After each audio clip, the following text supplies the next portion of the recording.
আসসালামু আলাইকুম। আজকে আমি কথা বলবো বর্তমান বাংলাদেশের প্রাইমারি সরকারি প্রাথমিক বিদ্যালয় নিয়ে।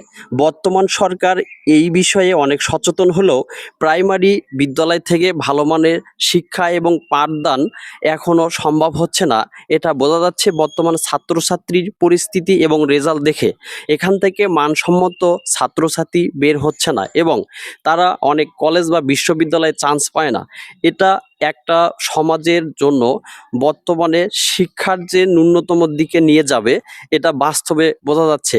আমরা যদি সর্বদিক থেকেই সচেতন হই যে প্রাইমারি স্কুলেতে উন্নত শিক্ষা ব্যবস্থা করায় এবং যারা বর্তমানে শিক্ষক হিসেবে নিয়োগপ্রাপ্ত আছেন তারা যদি প্রচেষ্টা অব্যাহত রাখেন তাহলে এখান থেকে ভালো ছাত্রছাত্রী বের করা সম্ভব বলে আশাবাদী এলাকাবাসী এবং শহর অঞ্চলে যেগুলো প্রাথমিক পর্যায়ে বিদ্যালয় আছে এবং জেলা পর্যায়ে কিছু বিদ্যালয় থেকে রেজাল্ট ভালো আসলেও অধিকাংশ প্রাইমারি স্কুল থেকে ভালো রেজাল্ট সম্ভব হচ্ছে না এবং অনেকেই অভিযোগ করেন যে অনেক শিক্ষকের ছেলে মেয়ে তারা বেসরকারি শিক্ষা প্রতিষ্ঠানে লেখাপড়া করে, এটা তাদের উৎসাহ থেকে পেছনের দিকে নিয়ে যায়।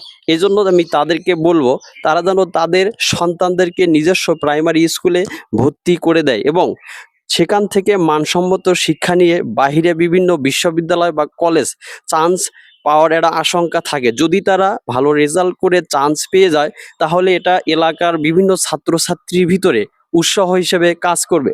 যেহেতু শিক্ষাই জাতির মেরুদণ্ড, এই জন্য মানসম্মত শিক্ষা আমাদের বাংলাদেশে বিশেষ প্রয়োজন।